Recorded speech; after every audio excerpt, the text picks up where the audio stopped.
Hi friends, நான் Shobana Shantakumar. Welcome to Shobana's Kitchen Tamil. Biryani என்றாலே பிடிக்காதவங்க யாருமே இருக்க மாட்டாங்க. இது வரைக்கும் என்னோட சேனல்ல நிறைய வெரைட்டி பிரியாணி ரெசிபி ஷேர் பண்ணியிருக்கிறேன். ஆனா இன்றைக்கு ரொம்பவும் வித்தியாசமான ஒரு பிரியாணி ரெசிபியை தான் உங்களோட ஷேர் பண்ண போறேன். அதாவது இறால் பிரியாணி. இந்த பிரியாணி பார்த்தீங்கன்னா இதோட டேஸ்டும் ஃப்ளேவரும் ரொம்பவும் அருமையா இருக்கும். இப்போ நீங்களும் வாங்க இந்த டேஸ்டியான பிரியாணியை எப்படி செய்யறதுன்னு சொல்லி பார்ப்போம். இந்த பிரியாணி செய்யறதுக்காக நான் 600 கிராம் இறால் எடுத்திருக்கிறேன். அதோட 1 டேபிள் ஸ்பூன் பிரியாணி மசாலாவும் 2 டீஸ்பூன் கரம் மசாலாவும் அதோட 1 டேபிள் ஸ்பூன் தயிரும் எடுத்திருக்கிறேன். இப்போ இதோட நாங்கள் 1.5 டேபிள் ஸ்பூன் ஜிஞ்சர் கார்லிக் பேஸ்ட்டும் சேர்த்துக்கொள்ளுவோம். இப்போ இந்த இறாலோட இந்த மசாலா பவுடர் ஜிஞ்சர் கார்லிக் எல்லாம் சேர்ற மாதிரி நல்லா மிக்ஸ் பண்ணி கொள்ளுவோம். இந்த இறாலில் பார்த்தீங்கன்னு சொன்னால் அதில் இருக்கிற நரம்பெல்லாம் எடுத்துட்டு அந்த தோலை அப்படியே தான் வச்சிருக்கிறேன். நீங்களும் விருப்பம்னு சொன்னால் இவ்வாறு எடுக்கலாம், இல்லைன்னு சொன்னால் தோலை முற்றாகவும் கலட்டி கொள்ளலாம். இப்போ பாருங்க இந்த இறாலோட இந்த மசாலா பவுடர் எல்லாம் நல்லா மிக்ஸ்ட் ஆகி வந்திருக்குது. இதை இப்படியே நாங்கள் ஒரு அரை மணித்தியால மூடி வைப்போம். இப்போ இந்த டைமில் நாங்கள் இந்த பிரியாணிக்கு தேவையான ரைஸை ரெடி பண்ணி கொள்ளுவோம். ஏற்கனவே பார்த்தீங்கன்னா நாங்கள் 600 கிராம் இறால் எடுத்துருக்கிறோம். இந்த 600 கிராம் இறாலுக்கு நான் 600 கிராம் பாஸ்மதி அரிசி எடுத்துருக்கிறேன்.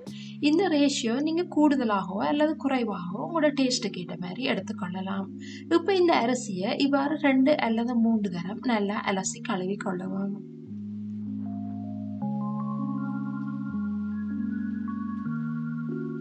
இந்த 600 கிராம் அரிசி பார்த்தீங்கன்னு சொன்னால் இந்த ரைஸ் குக்கர் கப்பால் கிட்டத்தட்ட 4 கப் வந்துச்சுது. இந்த 4 கப்புக்கு நான் 8 கப் தண்ணி எடுத்துருக்கிறேன். இப்போ இதோட 3/4 டேபிள் ஸ்பூன் நெய்யும் அதோட 4 ஏலக்காயும் 4 கிராம்பும் அதோட ஒரு துண்டு கருவேப்பிலையும் எடுத்துக்கொள்ளுவோம்.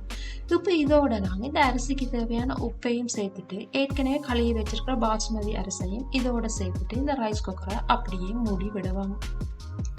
ஒரு கப்புக்கு 2 கப் தண்ணி என்ற அளவில் நான் 4 கப் அரிசிக்கு 8 கப் தண்ணி எடுத்துருக்கேன்.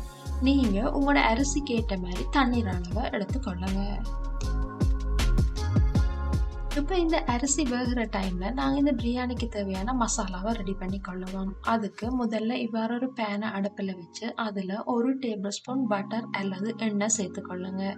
இப்போ பாருங்க இந்த பட்டர் நல்லா உருகி வந்திருக்குது. இந்த நேரத்தில் 2 பெரிய சைஸ் வெங்காயத்தை இவ்வாறு மெல்லிசாக வெட்டி இதோட சேர்த்துக்கொள்ளுவோம்.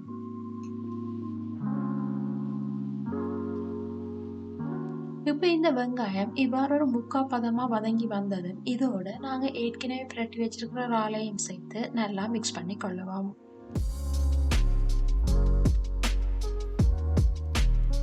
இப்போ இந்த இறாலோட இந்த மசாலாக்கு தேவையான உப்பையும் சேர்த்துட்டு தண்ணி எதுவும் சேர்க்காம இப்படியே ஒரு 2 நிமிஷம் மூடி விடுவோம். ஏற்கனவே நாங்கள் சேர்த்த மசாலா பவுடர் ஜிஞ்சர் கார்லிக் தயிர் எல்லாம் இந்த இறாலோட சேர்ந்து நல்லா அவிஞ்சு வந்திருக்குது. அதோட இந்த மசாலாவில் பார்த்தீங்கன்னா இப்படி எண்ணெய் பிரிஞ்சு வர தொடங்கி இருக்குது. இந்த டைமில் இதோட நாங்கள் பாதி எலுமிச்சம்பழத்தை பிழிஞ்சு விட்டு கொள்ளுவோம். இந்த கரம் மசாலா பிரியாணி மசாலா எல்லாம் எப்படி செய்கிறதுன்னு சொல்லி ஏற்கனவே என்னோட சேனலில் ஷேர் பண்ணியிருக்கிறேன். அதோட லிங்க்கை டிஸ்கிரிப்ஷன் பாக்ஸில் கொடுத்துருக்குறேன். விருப்பம் பண்ணி சொன்னால் நீங்களும் பாருங்கள். இப்போ பாருங்க எங்களோட பிரியாணிக்கு தேவையான மசாலாவும் ரெடி ஆயிட்டுது. அதே நேரத்தில் சாதமும் ஒரு 3/4 பதத்துக்கு வெந்து வந்திருக்குது. இப்போ நாங்கள் இந்த சாதத்துக்கு மேலால இந்த இறால் மசாலாவை சேர்த்து கொள்ளுவோம். இவ்வாறு இந்த மசாலாவை சேர்த்துட்டு அதோட ஒரு கைப்பிடி அளவு கொத்தமல்லி தலையும் சேர்த்து கொள்ளுவோம். இப்போ இதோட நாங்கள் இவ்வாறு கொஞ்சமாக ஃபுட் கலர் அல்லது சாஃப்ரான் சேர்த்து கொள்ளுங்க.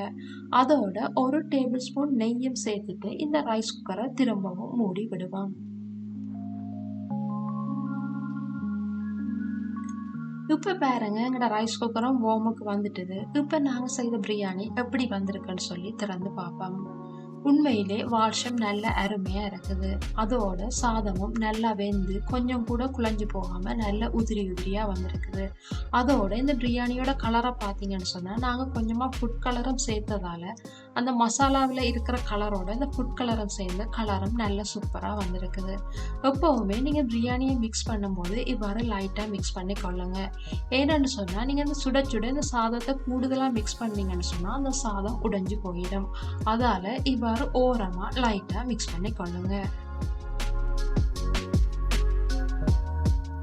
இப்போ இந்த ரைஸ் குக்கர் சட்டியை நாங்கள் குக்கர்லேருந்து எடுத்து இவ்வாறு ஒரு வயர் ட்ராக்ல வச்சு ஒரு 3 தொடக்கம் 4 நிமிஷம் ஆற விடுவோம். இப்போ இந்த பிரியாணியோட சேர்த்து சர்வ் பண்ணுறதுக்காக வெங்காயத்தை நல்லா மெல்லிசு மெல்லிசா வெட்டிட்டு நல்லா பொன்னிறமாக பொரிச்சு எடுத்துக்கொள்ளுவோம். இந்த இறால் பிரியாணியை நாங்கள் மட்டன் சிக்கன் பிரியாணி மாதிரி தம் போட்டு சமைச்சோம்னு சொன்னால் அந்த இறால் கூடுதலாக அவிஞ்சு ஒரு ரப்பர் தன்மையாகும். அதோட அந்த இறாலோட டேஸ்ட்டும் இல்லாமல் போயிடும். அதை விட நாங்கள் இப்படி செய்தோம்னு சொன்னால் அந்த இறாலோட ஃப்ளேவர் எல்லாம் மசாலாவோட சேர்ந்து பிறகு அந்த மசாலா ரைஸோட சேரும்போது நல்ல டேஸ்டாகவும் அதே நேரத்தில் நல்ல வாசமாகவும் இருக்கும். இப்போ நாங்கள் ஏற்கனவே பொரிச்சு வச்சிருக்கிற வெங்காயத்தை இந்த பிரியாணியை சர்வ் பண்ணுறதுக்கு முதல் இவ்வாறு மேலால் தூவி கொள்ளுவோம். இந்த இறால் பிரியாணியை நல்லா சுட சுட ஒரு தயிர் பச்சடியோட அல்லது ஒரு ஜோக்கட் சலாட்டோட சர்வ் பண்ணி பாருங்க, ரொம்பவும் அருமையா இருக்கும். வழமையா வீட்டில் ஒரு ஃபங்க்ஷன் ஸ்பெஷல் டேன்னு சொன்னால் எல்லாரும் மட்டன் பிரியாணியை தான் விரும்புவாங்க. ஆனால் ஒரு தடவை இவ்வாறு ஒரு இறால் பிரியாணியை ட்ரை பண்ணி பாருங்க, நல்ல டேஸ்டாகவும் அதே நேரத்தில் நல்ல ரிச்சாகவும் இருக்கும். உங்களுக்கும் இந்த பிரியாணி பிடிச்சிருக்குமென்னு நம்புகிறேன். நீங்களும் ஒரு தடவை இதே அளவில் இதே முறையில் ட்ரை பண்ணி பாருங்க. ட்ரை பண்ணி பார்த்துட்டு எப்படி இருந்துச்சுன்னு சொல்லி மறக்காமல் உங்களோட கருத்துக்களை என்னோட பகிர்ந்து கொள்ளுங்க. இன்னும் ஒரு வீடியோவில் இன்னும் ஒரு இன்ட்ரெஸ்டான ரெசிபியோட மீண்டும் சந்திப்போம்.